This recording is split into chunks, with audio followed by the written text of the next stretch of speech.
सौर का कमरा उस गंध से भरा हुआ था जो सुलगती हुई अजवाइन और कड़वे तेल के दिए से मिलकर बनती है, और वह साफ पुराने कपड़ों में लिपटी हुई लेटी थी। वह दरवाजे पर आकर रुक गया। वह वहाँ होगी।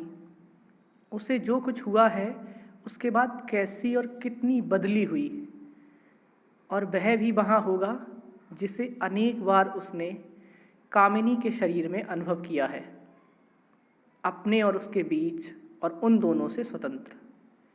क्या वह जानता होगा कि मैंने उसके साथ क्या किया है? मैं उसे देखने को लालायित हूँ, जानते हुए कि मैंने उसे नहीं चाहा था, और वह फिर भी है। अशोक ने कहा, मुझे क्षमा कर दिया है क्योंकि मेरे मन में उसके लिए सिर्फ प्यार है, अगर प्यार का शब्द जरा भी व्यक्त कर सकता है जो मेरे मन में है। वे दोनों अभी कुछ वक्त तक संतान नहीं चाहते थे। दोनों के कारण अवश्य अलग अलग रहे हों, पर उनका क्या महत्व है, क्योंकि अपने शरीर के इस्तेमाल के बारे में दोनों के विचार निश्चित थे। उसने भी न चाहा था कि ऐसा हो, पर असावधानी से जो कुछ हो गया था वह अंततः उसके ही कारण हुआ था, और उसकी संगनी गर्भवती थी। ये मैंने किया है और ये स्त्री मेरी स्त्री है। वह इसे नहीं चाहती है और मैं, जो कि उससे ज़्यादा ताकतवर हूँ, इसका कारण हूँ। सब ठीक हो जाएगा, हंसकर उसने कहा। एक भयंकर सी बोतल उसने निकाली। कत्थई सी तीखी गंध वाली चीज़ थी। सूंघा और आंखें आधी बंद कर बोला, तबीयत खुश हो जाएगी और छुट्टी मिल जाएगी। 2 दिन तक कामिनी का सारा शरीर जलता रहा, जैसे गहरे अंदर किसी अंगीठे में आग जला दी गई हो। वह चुपचाप प्रतीक्षा करती रही। कभी कभी आंख खोलकर देखने की कोशिश करती, मगर चारों ओर केवल लाल लाल दिखाई देता।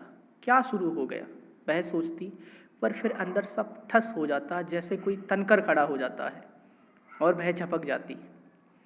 2 दिन बाद वह चोर की तरह उठी, बोली नहीं और काम में लग गई, और कुछ दिन ऐसे ही बीत गए। कुछ फ़ायदा नहीं हुआ? अशोक ने पूछा। मुझसे तो कहा गया था कि ये काफ़ी होगी, मगर शायद तुम्हें इससे ज़्यादा तेज कुछ चाहिए। वह मुस्कुराया, जैसे औरत को गुदगुदा रहा हो। मैं सब ठीक कर दूंगा, तुम डरो नहीं। तुम कर ही क्या सकते हो? वह बोली। क्यों? जब मैं एक काम कर सकता हूँ तो दूसरा भी कर सकता हूँ। कितना गंदा इसका मुँह है, कामिनी ने सोचा, और उसका जी मिचलाने लगा। तुम घबराती क्यों हो? सिर्फ तुम्हें थोड़ी सी तकलीफ होगी। इस बार कुछ निरीह सफ़ेद टिकियाँ थीं, और फिर 4 दिन तक कामिनी जबरदस्त बुखार में तड़पती रही। चिड़िया की तरह मुंह खोलकर वह हाँफती, और उसका जी चाहता कि वह उड़ जाए, और कुछ देर के लिए उसे लगा कि वह शून्य में चली गई है। कई बार वह वहाँ से गिरी और उसकी चेतना लौटी, मगर वह उस चीज़ को लिए हुए पड़ी रही जो उसके भीतर खौलती हुई धातु की तरह सब तरफ को दौड़ रही थी और बाहर नहीं आ रही थी। ईश्वर ने मुझे बचा लिया, उसने कहा। बेवकूफ़ी की बात, अशोक बोला। ये तकलीफ़ तुम्हारा शरीर झेल ले गया क्योंकि वह मजबूत था।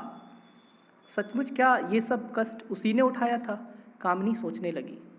अकेले वह निश्चय ही नहीं उठा सकती थी। मैं मरूंगी नहीं, उसने कहा, क्योंकि अब मैं मरना नहीं चाहती। तुम मरोगी नहीं, सिर्फ डॉक्टर के यहाँ एक बार चलना होगा। नहीं नहीं, उसने कहा, मैं नहीं जाऊंगी। सिर्फ एक बार थोड़ा सा कष्ट होगा और सब ठीक हो जाएगा। नहीं नहीं, कामिनी ने कहा, अपने लिए मैं कह सकती हूँ कि कष्ट हो, पर किसी दूसरे के लिए कैसे तय कर सकती हूँ? मैं अब तुम्हें कुछ न करने दूंगी, वह बोली। बेवकूफ़, अभी तो उसमें जान भी नहीं पड़ी।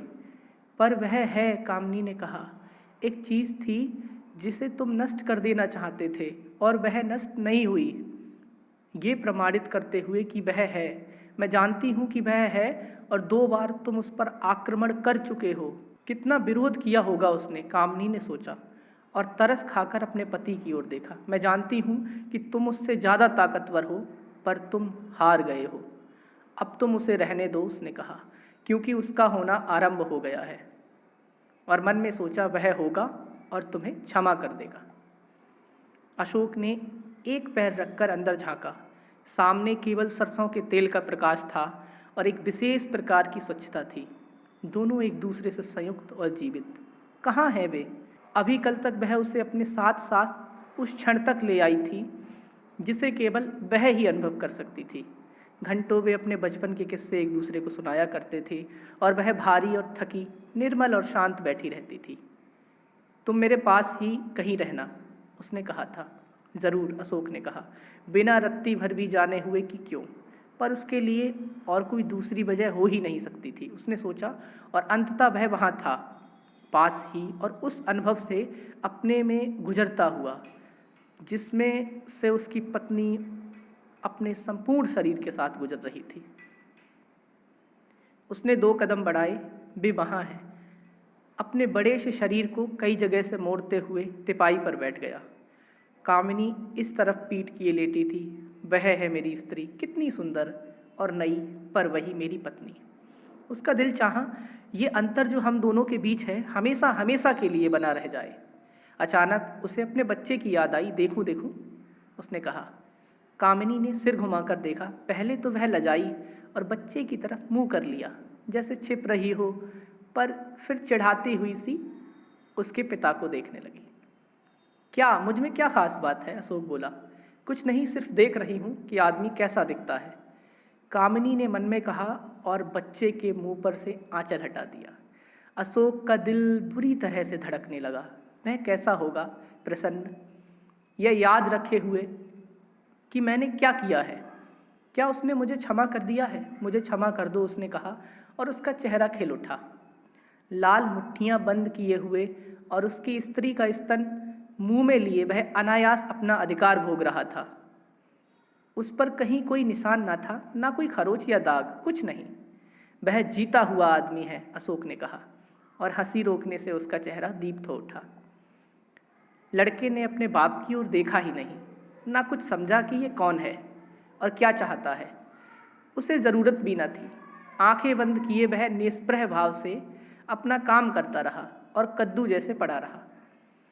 उसने एक लड़ाई जीत ली थी और वह वहाँ था, अक्षत और संपूर्ण, जैसा कि वह दूसरों के बावजूद बना था, और कुल इतने से ही उसे फिलहाल मतलब था।